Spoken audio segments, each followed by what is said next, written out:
রাধে রাধে। শ্রীধাম বৃন্দাবনের এই যে বৃক্ষটি আপনি দেখতে পাচ্ছেন, এর কিন্তু কোনো মৃত্যু নেই, কারণ এই বৃক্ষটি কিন্তু অমৃত পান করেছিলেন।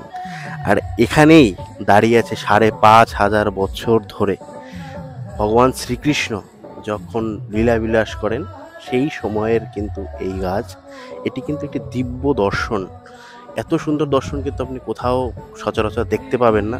আপনারা জানেন যে কালিয়াদহকে যখন বধ করেছিলেন বা বৃন্দাবন থেকে যখন তাড়িয়ে দিয়েছিলেন, ভগবান শ্রীকৃষ্ণ কিন্তু এই গাছের ডালে থেকেই যমুনায় লাফ দিয়ে কালিয়নাগকে দমন করেন। খুবই মহত্বপূর্ণ।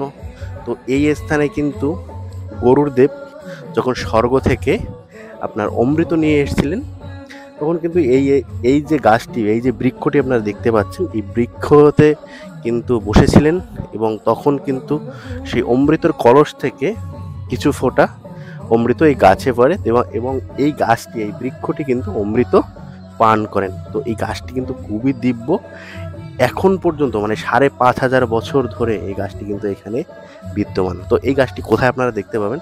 কালিয়নাগ, শ্রীধাম বৃন্দাবনে যে কালিয়াদহ যে জায়গাটি আছে সেই স্থানেই কিন্তু এই গাছটি।